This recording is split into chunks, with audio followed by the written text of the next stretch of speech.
अब बात करते हैं हम सिमुलेशन टैब के बारे में। ओके, इसमें सबसे ऊपर हमारे पास होता है सॉल्वर, जो है कंजुगेट ग्रेडियंट या सीजी भी इसको बोलते हैं। अभी तक केवल इसमें यही सॉल्वर अवेलेबल है आपके पास रियल फ्लो में, I am sorry fume effects में सीजी।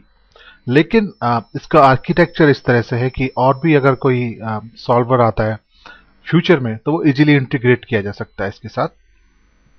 नेक्स्ट है क्वालिटी स्पिनर।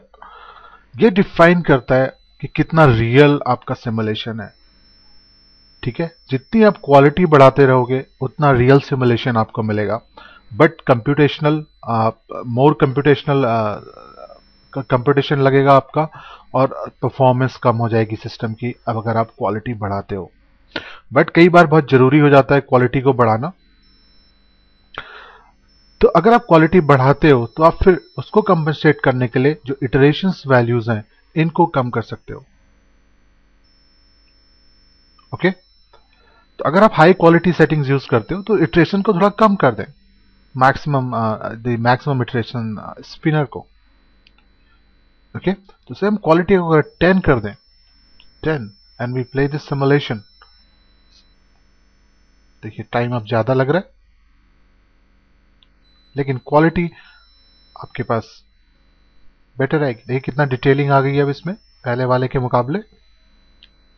ठीक है, तो वापस हम इसको 5 कर लेते हैं डिफॉल्ट वैल्यू। जो मैक्सिमम इटरेशन वैल्यू है ये है maximum possible amount of iteration जो इस सॉल्वर को कंप्लीट करने हैं। ओके, और ये इस पर्टिकुलर जो ये स्पिनर है इससे बाउंडेड नहीं है, इस पैरामीटर से बाउंडेड नहीं है। जब आपकी क्वालिटी के लेवल तक आपकी सिमुलेशन पहुंच जाएगी तो मैक्सिमम इटरेशंस अपने आप रुक जाते हैं। ओके, और अकॉर्डिंग टू इसके डॉक्यूमेंटेशन कि आपको जरूरी नहीं है कि मैक्सिमम इटरेशन वैल्यू आपको बहुत ज्यादा रखनी है। अगर आपकी ग्रिड छोटी है तो आप उसे 10 से 15 छोटी ग्रिड के लिए एंड 100 के करीब बड़ी ग्रिड के लिए यूज कर सकते हैं इटरेशन वैल्यू। ठीक है, वहां पे आपको ये ज्यादा यूज करनी पड़ सकती है जहां पे फास्ट सोर्स या ऑब्जेक्ट मूव कर रहे हो। ठीक है, अगला है सिमुलेशन स्टेप। अगर आपकी सिमुलेशन अनस्टेबल हो रही है क्योंकि उसमें बहुत फास्ट मूविंग ऑब्जेक्ट हैं या सोर्सेज हैं या फोर्सेज हैं, तो अगर सोर्स फोर्स या ऑब्जेक्ट की वजह से आपका जो सिमुलेशन है वो अनस्टेबल हो रहा है तो उस केस में आप हर एक फ्रेम को 2 या उससे ज्यादा सिमुलेशन स्टेप में ब्रेक कर सकते हो। ठीक है, अगर आप ये करते हो, अगर आप इसको ब्रेक करते हो हर एक फ्रेम को स्टेप में, तो इससे आपका सिमुलेशन टाइम फिर से बढ़ेगा।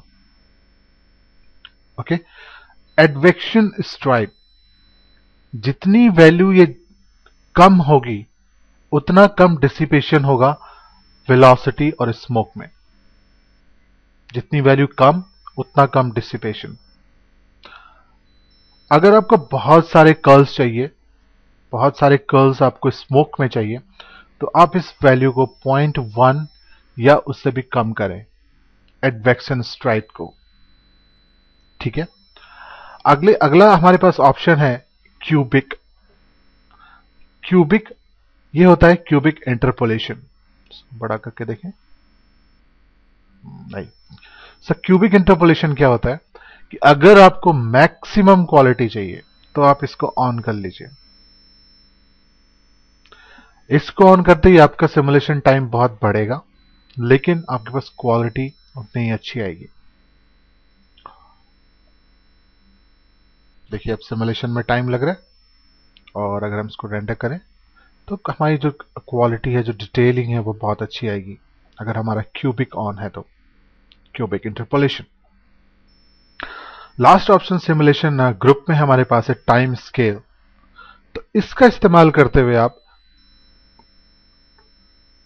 टाइम स्केल स्पिनर का इस्तेमाल करते हुए आप इसको अपनी जो सिमुलेशन है उसको स्पीड अप कर सकते हो या स्लो डाउन कर सकते हो। अगर आपने इसको 0 कर दिया तो आपकी सिमुलेशन रुक जाएगी। ठीक है, तो अगर आप इसको 2 कर दो तो अब नंबर ऑफ जो आपने दुगना कर लिया, डबल कर लिया स्पीड। सो लेट्स से इसको सिमुलेट करते हैं। little bit faster.